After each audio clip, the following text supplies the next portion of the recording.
Captain Thomas Mitchell had served the royal family for 15 years. His uniform was always perfect, his boots always shined, and his face always showed no emotion. That was the rule for a royal guard. Never smile, never frown, never show what you feel inside. Thomas stood outside the palace gates every morning at 6 o'clock sharp. He watched people walk by, tourists taking pictures and reporters waiting for news. But he never moved from his position. He was like a statue made of flesh and blood. The other guards respected Thomas. He was tough, fair, and never broke the rules. When new guards joined the team, Thomas trained them. He taught them how to stand straight, how to watch for danger, and most importantly, how to keep their feelings hidden. Thomas lived alone in a small apartment near the palace. He had no wife, no children, and very few friends. His life was the royal family. He protected them with his life, and that was enough for him. Or so he thought. Prince George was 8 years old when Thomas first noticed him. The young prince was different from other royal children Thomas had seen over the years. While other royal kids seemed spoiled and demanding, Prince George was quiet and thoughtful. He would wave at the guards when he passed by, even though he knew they could not wave back. Thomas remembered the first time Prince George really caught his attention. It was a rainy Tuesday morning. Thomas was standing at his usual post when he heard crying. A small girl, maybe 6 years old, was lost outside the palace gates. She was soaking wet and scared. Other guards noticed the girl but did nothing. It was not their job to help lost children. They were there to protect the royal family, nothing else. Thomas felt sorry for the girl, but he also followed the rules. He stood still and watched. Then Prince George appeared. He was walking with his nanny toward their car when he saw the crying girl. Without thinking twice, the young prince ran to her. His nanny called after him, but Prince George did not listen. Thomas watched as the 8-year-old prince knelt down next to the frightened girl. Prince George took off his own jacket and put it around her shoulders. He spoke to her softly, asking her name and where she lived. The girl stopped crying and smiled at the kind prince. Prince George then looked directly at Thomas. Their eyes met for just a moment. The prince did not say anything, but Thomas understood. The boy was asking for help, not demanding it. Thomas felt something strange in his chest. It was like a warm feeling he had not felt in years. Breaking protocol for the first time in his career, Thomas stepped forward. He called for backup on his radio and asked them to help find the girl's parents. Within an hour, the girl was reunited with her worried mother and father. Prince George smiled at Thomas that day. It was a small smile, but it meant everything. Thomas realized he had helped save the day, not by following rules, but by doing what was right. From that day forward, Thomas began to see Prince George differently. The boy was not just another royal child he had to protect. Prince George was special. He cared about people, even strangers. He saw beyond titles and positions. Over the following months, Thomas watched Prince George grow. The prince always stopped to pet stray dogs near the palace. He would give his snacks to homeless people they passed on the street. Once, Thomas saw Prince George give his favorite toy to a sick child at a hospital they visited. Each act of kindness from Prince George touched Thomas's heart a little more. The guard began to remember why he became a protector in the first place. It was not just about following orders. It was about protecting good people who made the world better. Thomas started to question the strict rules he had followed for so long. Was it really necessary to be so cold and distant? Could a guard do his job while still showing humanity? These thoughts troubled him, but he could not stop thinking about them. One evening, as Thomas was leaving work, he saw Prince George reading a book in the palace garden. The boy looked sad. Thomas wanted to ask what was wrong, but guards were not supposed to speak to royals unless spoken to first. Prince George looked up and saw Thomas watching. Instead of looking away, the prince waved. Thomas hesitated for a moment, then gave a small wave back. It was against the rules, but it felt right. That night, Thomas could not sleep. He thought about his 15 years of service. He had been a perfect guard, but had he been a good person? He protected the royal family's bodies, but had he protected their hearts and spirits too? Prince George was teaching Thomas something important without even knowing it. The boy showed that true strength came from kindness, not from being tough all the time. Real power came from helping others, not from following rules blindly. Thomas began to see his job differently. He was not just a guard. He was a protector of someone very special. Someone who might one day lead the country with the same kindness he showed as a child. The thought both excited and worried Thomas. How could he protect someone so pure and good in a world that often rewarded the opposite? How could he make sure Prince George never lost his beautiful heart? As weeks passed, Thomas found himself smiling more often. Not while on duty, of course, but during his breaks and at home. He started talking to his neighbors and even made a friend at the local coffee shop. Prince George's influence was changing Thomas in ways the guard never expected. The cold, rule-following soldier was becoming human again, and this was only the beginning of a transformation that would change both their lives forever. Thomas did not know it yet, but Prince George was about to do something that would shake him to his very core. Something that would make him question everything he believed about duty, loyalty, and what it truly meant to serve others. Winter came early that year, bringing with it the harshest cold London had seen in decades.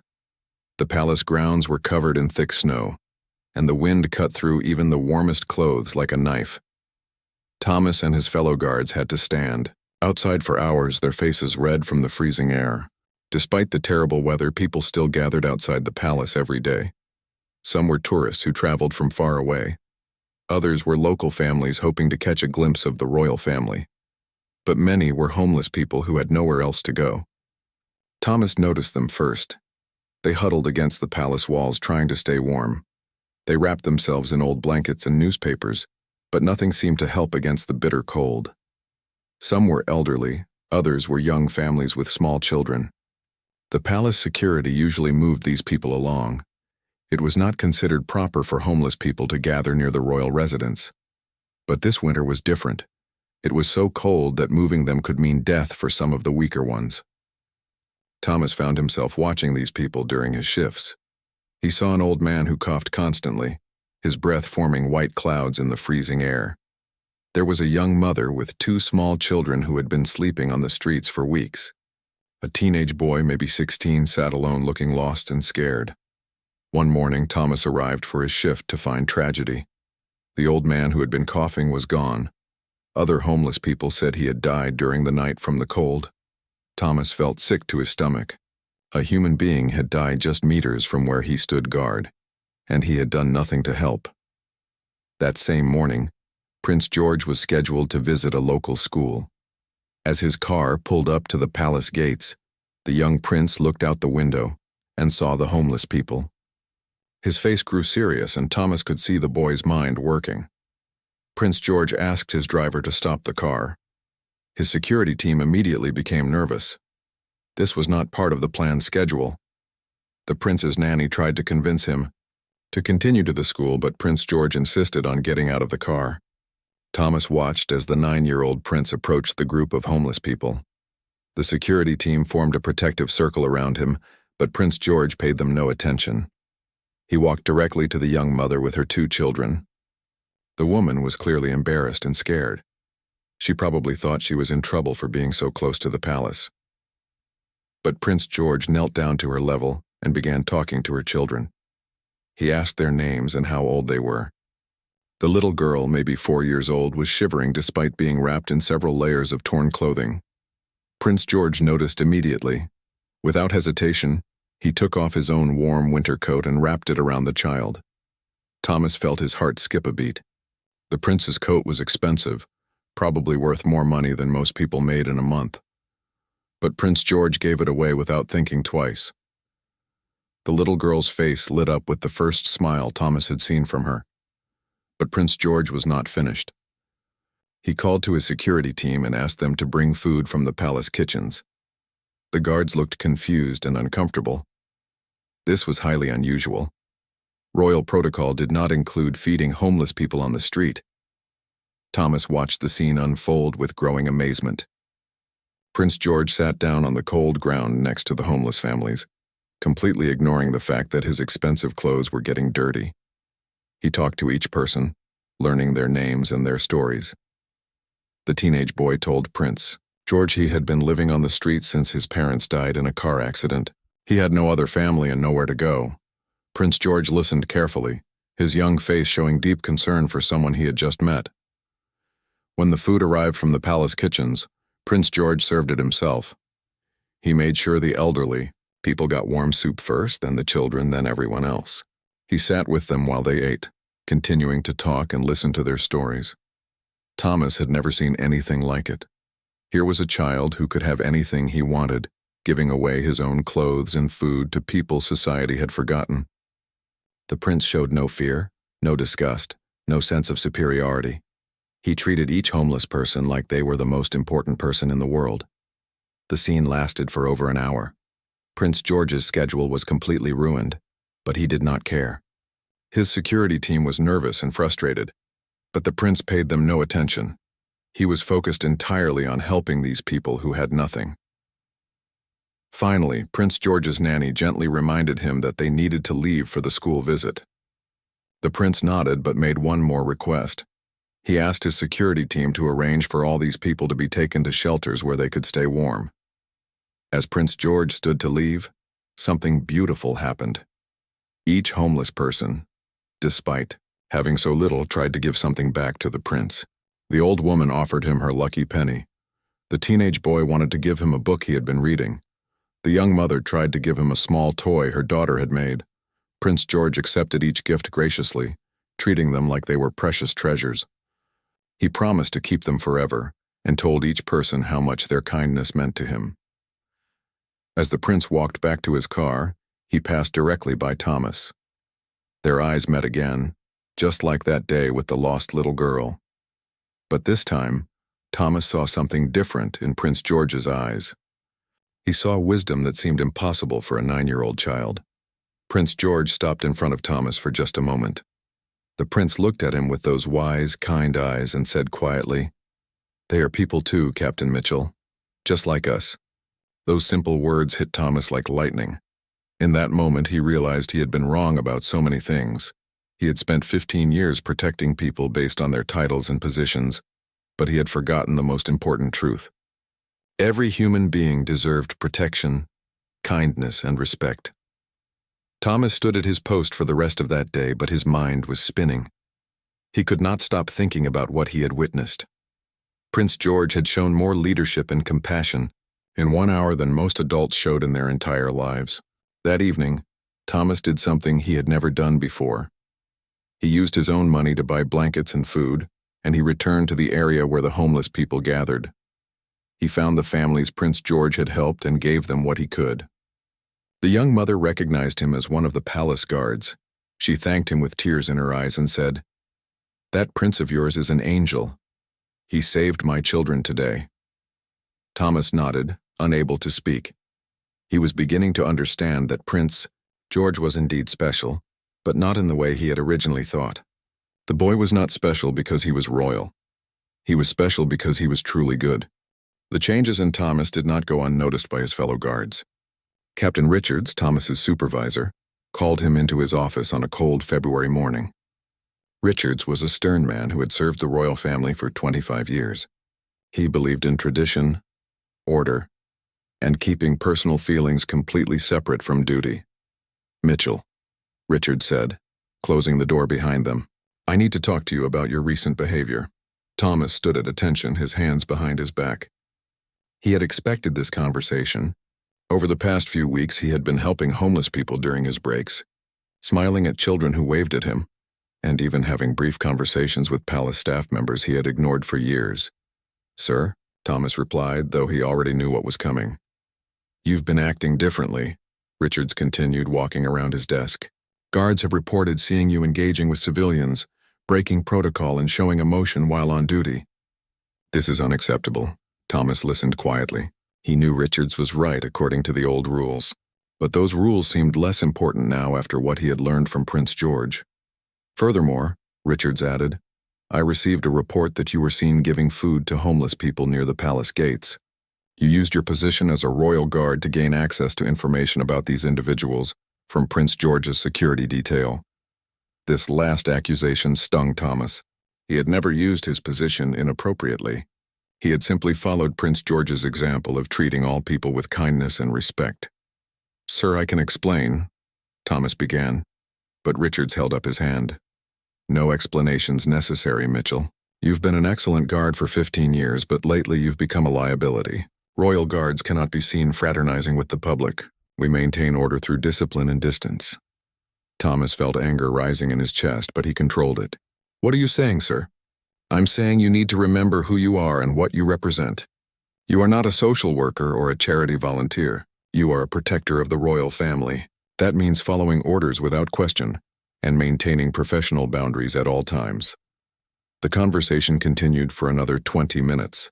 Richards made it clear that Thomas was being watched closely. One more break in protocol would result in serious consequences, possibly including termination.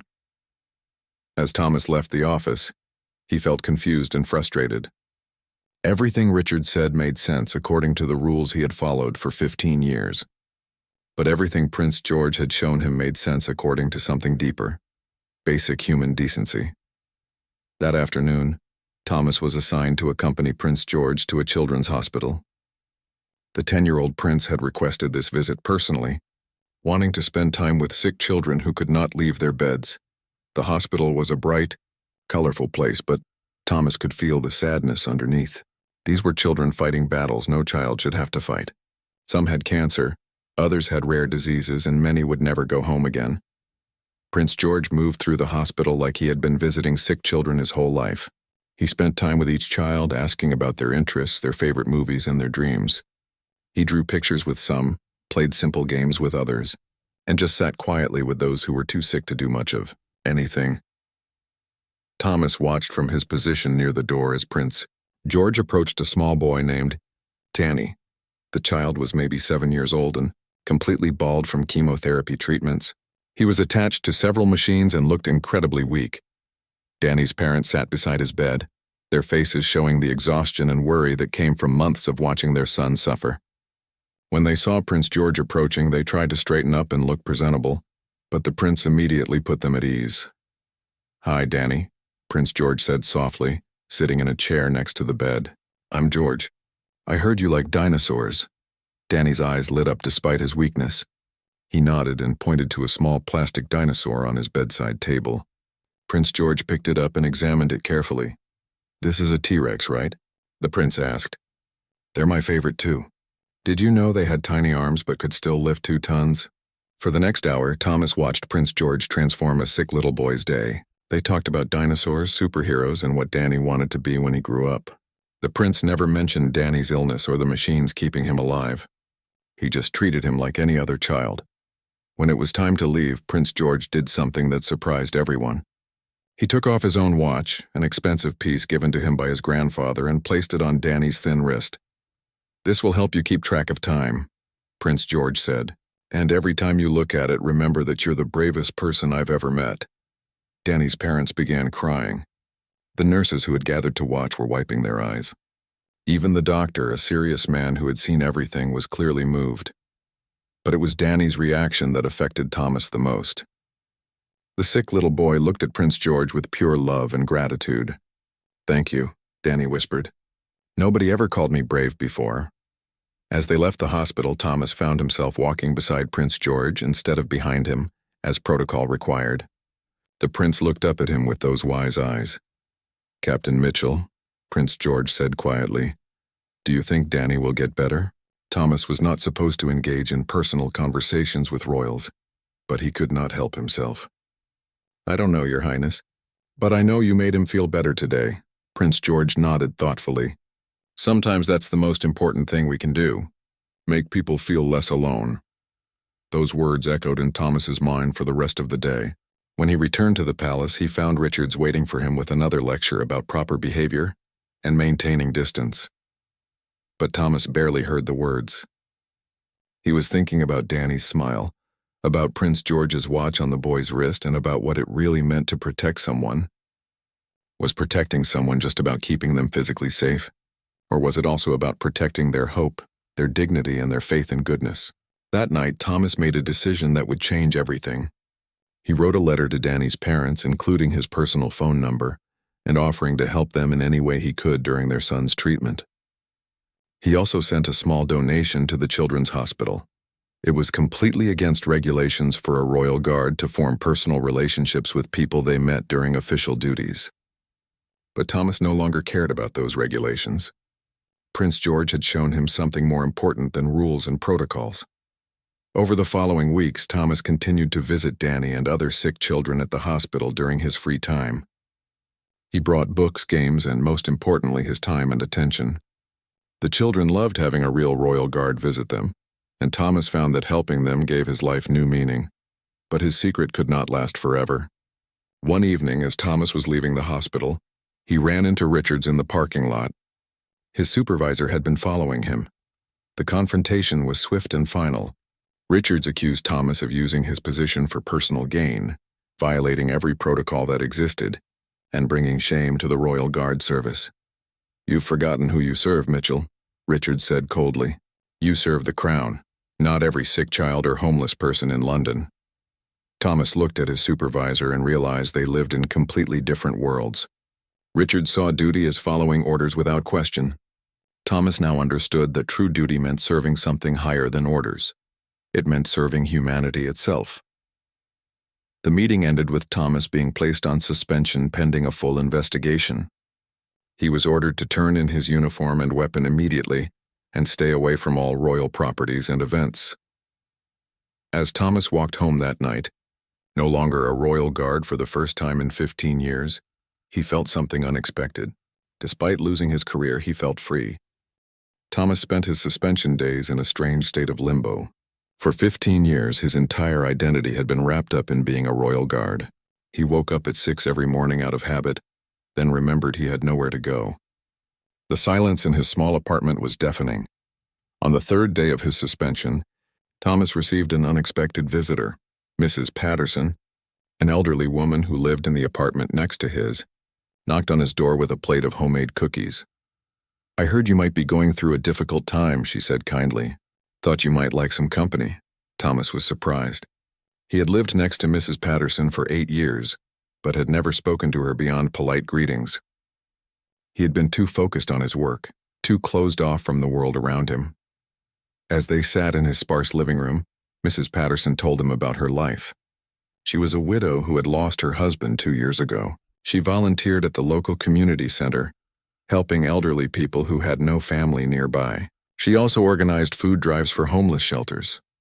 "You know," she said, sipping the tea Thomas had made, "I always wondered what you did for work. You left so early every morning and came back so late, always in such a hurry." Thomas found himself telling her everything, about his years as a royal guard, about Prince George's kindness, about his suspension, and about the confusion he felt about his future. Mrs. Patterson listened without judgment, nodding thoughtfully as he spoke. "Sounds to me like you discovered something important," she said when he finished. "You learned that rules are meant to serve people, not the other way around." Her words comforted Thomas in a way he had not expected. For the first time since his suspension began, he felt like maybe he had done the right thing, even if it cost him his career.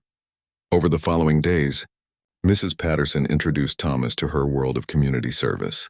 She took him to the community center where he met people from all walks of life. There were single mothers struggling to raise children, elderly men who spent their days alone, teenagers who had dropped out of school and needed guidance. Thomas was amazed by how much help these people needed and how little support they received. He also realized how many skills he had that could be useful. His years of training had taught him discipline, organization, and leadership. His experience protecting people had given him insights into safety and security that could help vulnerable populations. Without really planning it, Thomas began volunteering regularly. He helped organize security for community events, taught self-defense classes to women who walked alone at night, and mentored young men who reminded him of himself at their age, lost and looking for purpose. The work was completely different from his royal guard duties, but it felt familiar in the most important way. He was protecting people again, just different people in different ways. Meanwhile, back at the palace, Prince George had noticed Thomas's absence. The young prince asked several guards where Captain Mitchell had gone, but no one would give him a straight answer. They told him that personnel changes were not his concern, and that he should focus on his studies. But Prince George was persistent.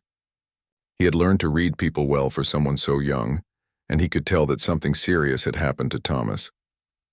The prince began asking more direct questions and eventually pieced together that Thomas had been suspended for his kindness to the sick children and homeless people.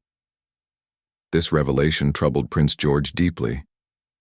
In his mind, Thomas had been doing exactly what a good person should do, helping others who needed help. The idea that kindness could be punished made no sense to the 10-year-old prince. Prince George decided to take action, but he knew he had to be careful. Royal children were not supposed to interfere with palace personnel decisions. He began by asking his tutors about concepts like justice, fairness, and moral responsibility. What happens when doing the right thing breaks the rules? Prince George asked his ethics tutor during one of their sessions. The tutor, Dr. Elizabeth Warren, was an intelligent woman who had taught several royal children over the years. She recognized that this was not just an academic question. That's one of the most difficult dilemmas humans face, she explained. Sometimes we must choose between following rules and following our conscience. History is full of people who had to make such choices. Prince George asked for examples, and Dr. Warren told him about people throughout history who had broken unjust laws to help others. She spoke about those who hid people during wars, those who helped enslaved people escape to freedom, and those who stood up against unfair treatment of different groups. The important thing, Dr. Warren concluded, is to understand the difference between breaking rules for selfish reasons and breaking rules to help others. The motivation matters more than the action itself. Prince George absorbed these lessons carefully. He was beginning to form a plan, but he knew he needed to learn more about Thomas's specific situation. Using skills he had learned from watching palace politics, Prince George began gathering information. He overheard conversations between guards, asked innocent-seeming questions to staff members, and even looked through personnel files that were left unattended in offices he visited with his tutors.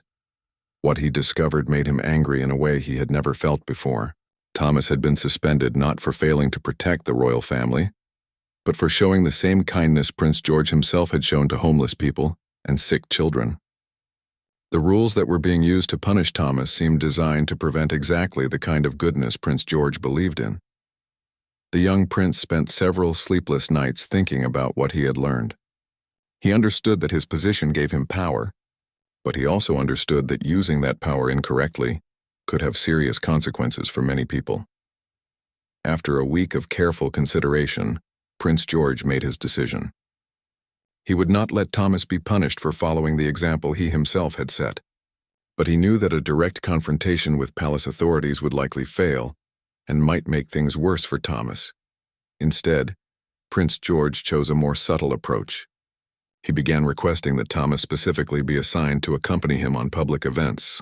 When told that Thomas was unavailable, Prince George asked why. When given vague answers, he pressed for more specific information. The prince also began mentioning Thomas in conversations with his parents and grandparents.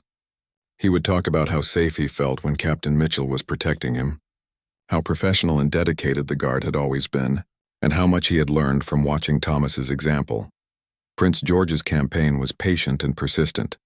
He never directly challenged authority or made demands. Instead, he consistently expressed his preference for Thomas's protection and his confusion about why such an excellent guard was not available. At the same time, Thomas continued his volunteer work, unaware that Prince George was fighting for his reinstatement.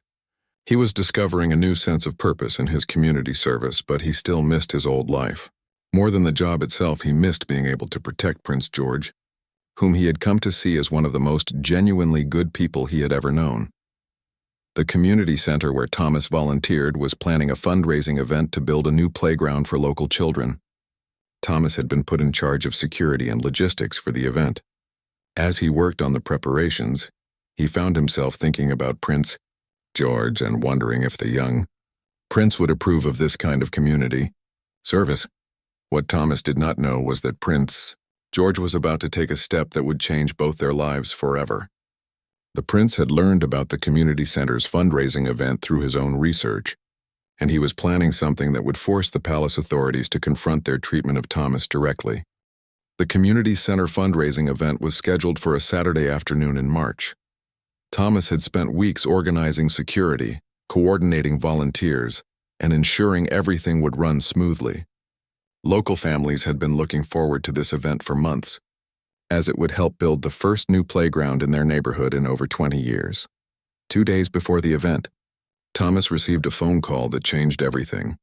The voice on the other end was familiar but unexpected.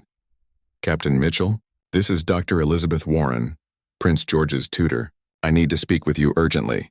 Thomas was confused. How had the prince's tutor gotten his phone number? And why would she want to speak with him? I'm afraid I don't understand. Thomas replied carefully. Prince George has done something quite remarkable, Dr. Warren explained, and quite concerning from a protocol standpoint. He has announced that he will be attending your community center event this Saturday. Thomas felt his heart stop. I'm sorry, what? He submitted an official request to attend a community fundraising event at the Eastwood Community Center. When asked why he wanted to attend this particular event, he specifically mentioned that he wanted to support the work being done by former Captain Thomas Mitchell. Thomas sat down heavily in his chair. Prince George had somehow learned about his volunteer work and had decided to make a public statement by attending the event.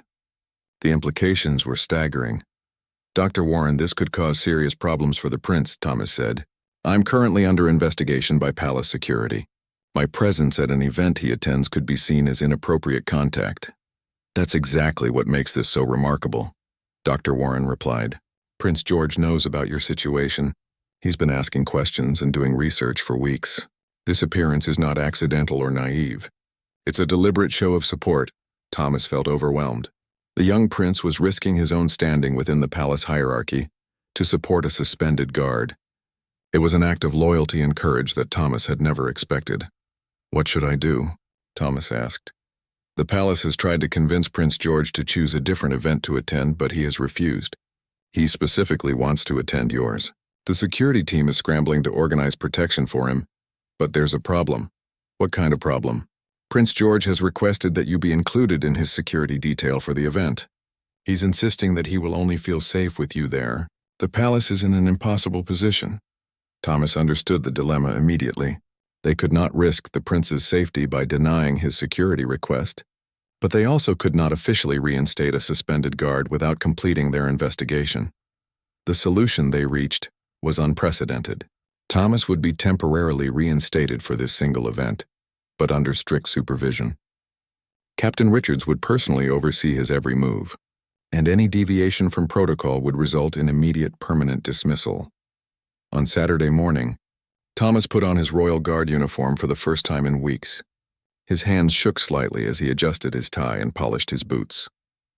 He was about to see Prince George again, but under circumstances more complex and emotionally charged than anything in his 15-year career. The community center was buzzing with excitement when Thomas arrived. Word had spread that Prince George was coming, and families from across the area had gathered to see him. Children held homemade signs welcoming the prince, and local volunteers had worked all night to make sure everything was perfect. Thomas took his position as part of the security perimeter, with Captain Richards watching him closely from just a few feet away. When Prince George's car pulled up, Thomas felt his chest tighten with emotion. The 11-year-old prince stepped out of the car and immediately scanned the crowd until his eyes found Thomas. Their gazes met across the courtyard, and Prince George smiled the same genuine smile Thomas remembered from all their previous encounters. But something was different about this smile. There was a determination in Prince George's eyes that Thomas had never seen before. The prince was not just attending a community event. He was making a statement about the kind of person he chose to be and the kind of people he chose to support. Prince George moved through the crowd with his usual grace and kindness, talking to children, shaking hands with parents, and showing genuine interest in the community center's work. But throughout the event, he kept glancing at Thomas, making sure everyone noticed that the suspended guard was part of his protection detail. The moment that changed everything came when Prince George was introduced to Mrs. Patterson, who had been helping organize the event. She mentioned that she was Thomas's neighbor and had been working with him on community projects. Captain Mitchell has been wonderful, she told the prince. He's been helping so many people in our neighborhood, teaching safety classes, organizing food drives, mentoring young people. He's made such a difference in our community. Prince George listened carefully, then asked Mrs. Patterson to tell him more.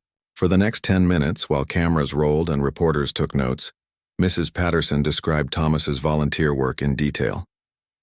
She talked about the single mothers who felt safer walking home at night after taking his self-defense classes, the elderly people who had reliable help with their groceries, and the teenagers who had found direction and purpose through his mentoring.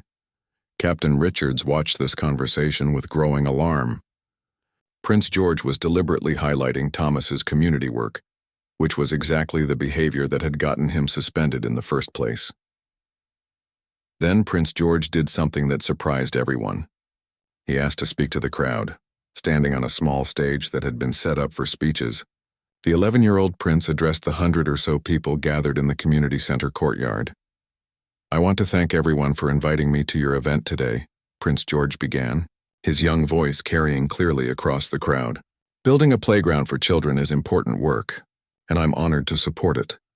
He paused and looked directly at Thomas before continuing. "I've learned something important recently about what it means to serve others. True service doesn't come from following rules. It comes from caring about people and taking action to help them, even when it's difficult or unpopular."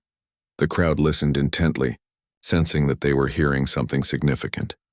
"I want to recognize someone here today who exemplifies this kind of service. Captain Thomas Mitchell has protected my family for many years, but more importantly, he has shown me what it means to be a good person. He has taught me that our duty is not just to follow orders, but to follow our conscience and help those who need help." Thomas felt tears forming in his eyes. Prince George was publicly defending him, using his royal platform to challenge the very system that had suspended him.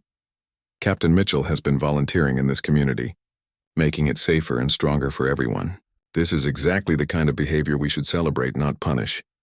The crowd erupted in applause. They understood that they were witnessing something historic, a young member of the royal family taking a stand for justice and human decency. But the most powerful moment was yet to come. Prince George stepped down from the stage and walked directly to Thomas. In front of everyone, the crowd, the cameras, Captain Richards, and the entire security team, Prince George extended his hand to Thomas. "Thank you, Captain Mitchell," the prince said loudly enough for everyone to hear. "Thank you for teaching me what real leadership looks like." As Thomas shook the prince's hand, he realized that everything had changed. This was no longer about his career or his suspension. Prince George had transformed their relationship from protector and protected into something much deeper. Two people committed to the same values, supporting each other in the pursuit of goodness. The event continued for another hour, but the defining moment had already occurred. Prince George had publicly aligned himself with Thomas and everything he represented. There would be consequences for both of them, but they would face those consequences together. The aftermath of Prince George's public support for Thomas was immediate and intense. By Sunday morning, every major newspaper in Britain had picked up the story. Headlines read, "Prince takes stand for suspended guard," and "Royal Child challenges palace protocol." Thomas woke up to find reporters camped outside his apartment building. His phone rang constantly with calls from journalists wanting to interview him about his relationship with Prince George and his community work. He ignored them all, but the attention made him deeply uncomfortable. More concerning to Thomas was what this publicity might mean for Prince George. The young prince had essentially challenged the palace's decision to suspend Thomas, and that kind of public disagreement could have serious consequences for his future within the royal family. At the palace, emergency meetings were taking place throughout the weekend. Palace officials, security advisors, and senior members of the royal family gathered to discuss how to handle the situation Prince George had created. Captain Richards was furious. In his view, Prince George had been manipulated by a suspended guard who had used his position inappropriately. Richards argued that Thomas should be immediately and permanently dismissed, and that Prince George should be severely disciplined for his breach of protocol. But others saw the situation differently. Several senior advisors pointed out that Prince George's actions had actually enhanced the royal family's public image. The newspapers were praising the young prince for his compassion and moral courage. Public opinion polls showed overwhelming support for both Prince George and Thomas. Prince George himself was called into a meeting with his father and other senior royals on Monday morning. Thomas would never know exactly what was said in that private conversation, but the prince later told Dr. Warren that he had been asked to explain his actions and defend his decision to support Thomas publicly. According to Dr. Warren, Prince George had prepared for this meeting carefully. He presented a clear argument that Thomas had been suspended for showing the same values of compassion and service that the royal family claimed to represent. He pointed out that punishing kindness sent the wrong message to the public and contradicted everything he had been taught about leadership and moral responsibility. The prince also made it clear that his support for Thomas was not a momentary impulse, but a deeply considered decision based on months of observation and reflection. He understood the consequences of his actions, but he believed that standing up for what was right was more important than following protocols that protected institutional comfort over human decency. While these high-level discussions were taking place, Thomas continued his volunteer work at the community center. The publicity had actually increased interest in the center's programs, and Thomas found himself busier than ever organizing new initiatives and helping more families. Mrs. Patterson told him that the neighborhood felt different since Prince George's visit. People seemed more hopeful, more connected, and more willing to help each other. The prince's presence had reminded everyone that they mattered, that their struggles were seen, and that change was possible. On Wednesday, Thomas received an unexpected phone call from Dr. Warren. "Prince George would like to see you," she said. "Can you come to the palace this evening?" "Use the private entrance on the south side at 8 o'clock. Thomas was surprised and concerned. Meeting privately with Prince George while still under suspension could make his situation much worse. But he also knew he could not refuse a direct request from a member of the royal family. That evening, Thomas put on his civilian clothes and made his way to the palace. Dr. Warren met him at the private entrance and led him through corridors he had never seen during his 15 years as a guard. They ended up in a small, comfortable room that appeared to be part of the prince's private quarters. Prince George was waiting for him, sitting at a desk covered with books and papers. At 11 years old, he looked smaller than Thomas remembered, but his eyes still held that remarkable combination of wisdom and kindness that had first captured Thomas's attention. "Thank you for coming, Captain Mitchell," Prince George said, standing to shake Thomas's hand. "I know this meeting could cause problems for you." "Your Highness," Thomas replied, "I should be thanking you. What you did at the community center was incredibly brave, but I'm worried about the consequences for you." Prince George smiled. "Dr. Warren says that doing the right thing often involves accepting difficult consequences. I've been thinking about that a lot lately." They sat down and Prince George explained why he had requested this meeting. He had been studying ethics and moral philosophy with Dr. Warren, learning about people throughout history who had faced conflicts between institutional rules and personal conscience. "I've been reading about people who had to choose between following orders and following their hearts," Prince George said. "And I realized that you faced exactly that choice. You chose to help people even though it meant breaking rules." Thomas was amazed by the depth of the prince's understanding. This was not a child playing at being wise, but a young person who had genuinely grappled with complex moral questions. "I want you to know something," Prince George continued. "The palace has decided to end your suspension. You're being offered full reinstatement with a commendation for your years of faithful service." Thomas felt relief wash over him, but Prince George held up his hand before he could respond. "But there are conditions. You would have to agree to follow all protocols strictly. No more community work during your off hours. No more personal relationships with people you meet through your duties. Basically, you would have to go back to being the kind of guard you were before." Thomas understood immediately. He was being offered his old life back, but only if he abandoned the new person he had become. "What do you think I should do, Your Highness?" Thomas asked. Prince George was quiet for a long moment. When he spoke, his voice was soft but clear. "I think you should do whatever will let you sleep peacefully at night. But I want you to know that if you choose to leave the Royal Guard service, I will understand, and I will always be grateful for what you taught me." They talked for another hour about duty, service, and the different ways a person could make a positive difference in the world. Prince George shared his own struggles with balancing his royal obligations with his desire to help people directly. As the meeting ended, Prince George made one final request. "Whatever you decide, I want you to promise me something. Promise that you'll keep helping people.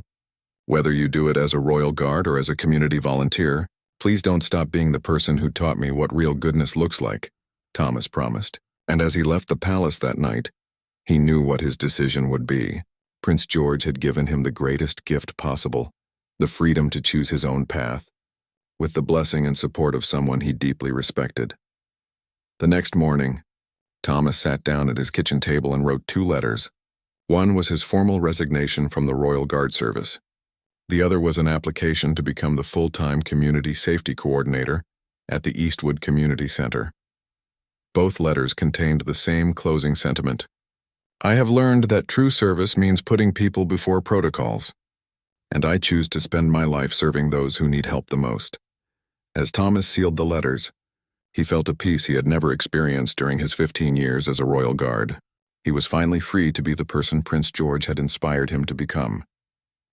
2 years later, Thomas stood in front of the new playground at the Eastwood Community Center, watching children play on equipment that had been built with funds raised after Prince George's visit. The sound of their laughter filled the air, and Thomas smiled as he remembered how this all began with a young prince's simple act of kindness to homeless people on a cold winter day. Thomas had found his true calling as the community safety coordinator. His days were filled with teaching self-defense classes, organizing neighborhood watch programs, counseling at-risk youth, and coordinating with local police to make the streets safer for everyone. The work was challenging and sometimes heartbreaking, but it was also deeply meaningful in ways his Royal Guard service had never been. The community center had grown significantly since Prince George's visit. The publicity from that day had brought donations and volunteers from across London. The center now offered job training programs, childcare services, educational support, and mental health counseling. Thomas had helped expand all these programs, using organizational skills he had learned during his years protecting the royal family. Mrs. Patterson, now 83 years old, still volunteered at the center every week. She often told visitors that watching Thomas transform from a rigid, rule-following guard into a compassionate community leader had restored her faith in people's ability to change and grow. Thomas kept his promise to Prince George about helping people, but he had also kept something else, his connection to the young prince who had changed his life. Every few months, Thomas received a letter from Prince George, now 13 years old and becoming more involved in royal duties. The prince wrote about his studies, his travels, and his growing understanding of the responsibilities he would one day inherit. But he also wrote about the lessons he had learned from Thomas about the importance of treating all people with dignity and respect. In his most recent letter, Prince George had shared news that made Thomas incredibly proud. The prince had convinced his family to establish a new royal foundation focused on supporting community organizations that helped vulnerable populations. The foundation would provide funding and royal patronage to groups working with homeless people, sick children, elderly individuals, and at-risk youth. Exactly the populations Thomas now served every day. You showed me that real leadership means lifting others up, not looking down on them, Prince George had written. This foundation is my way of continuing the work you started when you chose kindness over rules. Thomas had framed that letter and hung it in his office at the community center, where it inspired him every day to keep working toward the vision of service Prince George had articulated. The relationship between Thomas and Prince George had evolved into something unique and precious. They were no longer guard and royal, but rather two people connected by shared values and mutual respect. Their friendship had transcended the boundaries of class and position to become something based purely on character and compassion. Thomas often thought about the day he resigned from the Royal Guard service. Many people had told him he was crazy to give up such a prestigious position. Captain Richards had called him a fool for throwing away 15 years of service for sentimental nonsense. But Thomas knew he had made the right choice. His life now had a richness and purpose that his years as a Royal Guard had never provided. He woke up every morning excited about the people he would help and the problems he would solve. He went to bed every night knowing that his work had made someone's life a little bit better. The community center was preparing for its annual fundraising gala, and Thomas was in charge of organizing the event.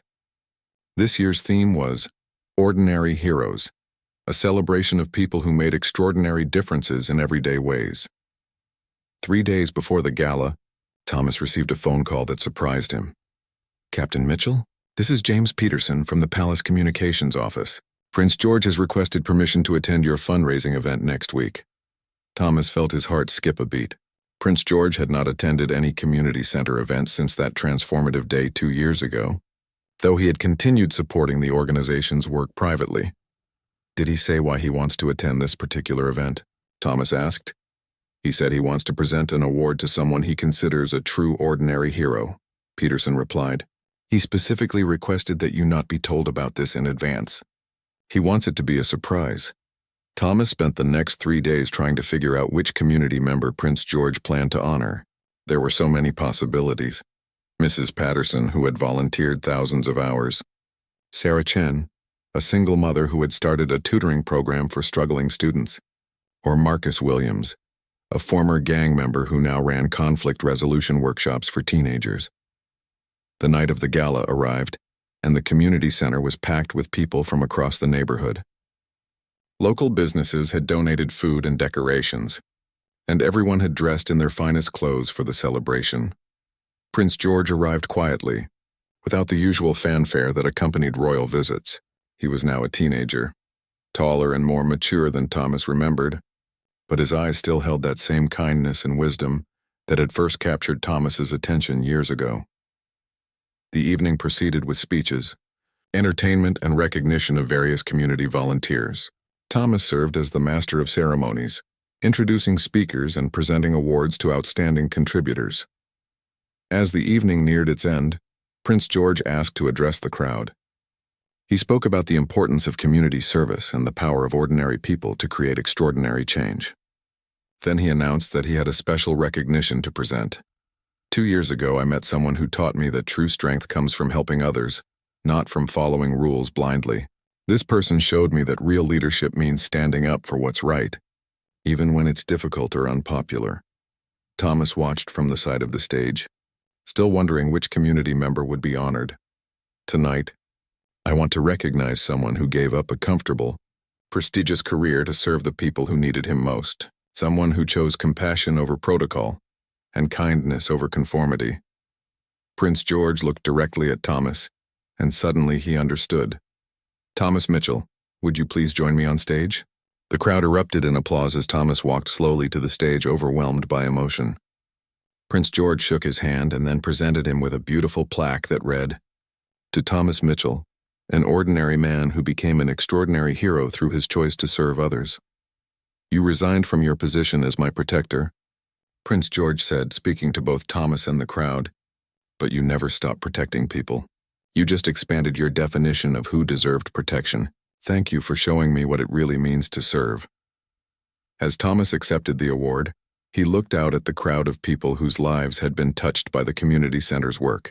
He saw children who were safer because of the programs he had organized, parents who had found support during difficult times, and elderly neighbors who were no longer lonely because of the connections he had helped create. But most importantly, he saw Prince George, now a young man who would one day be king, who had learned to lead with compassion rather than authority because of their unlikely friendship. In that moment, Thomas understood that his resignation from the Royal Guard service had not been the end of his story, but the beginning. Prince George's gentle yet powerful act of showing kindness to homeless people had started a chain reaction that had transformed both their lives and the lives of countless others. Thomas had found his true calling not in following orders but in following his heart, and Prince George had learned that real power came not from commanding others, but from inspiring them to be their best selves. As the evening ended and the crowd slowly dispersed, Prince George approached Thomas one final time. "Thank you," the prince said simply, "for everything you taught me, and for everything you continue to teach the world about what it means to be truly good." Thomas smiled, thinking about the long journey that had brought them to this moment. "Thank you, Your Highness, for showing me that sometimes the most powerful thing we can do is simply choose to care about each other." They shook hands one more time, two men whose lives had been forever changed by a young prince's decision to give his coat to a cold child, and a guard's choice to help rather than simply watch. In the silence that followed their goodbye, Thomas felt the deep satisfaction that comes from a life lived in service to others, and Prince George felt the confidence that comes from knowing he had learned to lead with both his head and his heart. The story of their friendship would continue to inspire others for years to come, proving that real change happens not through grand gestures or dramatic speeches, but through the quiet courage of choosing kindness over convenience, compassion over conformity, and love over fear.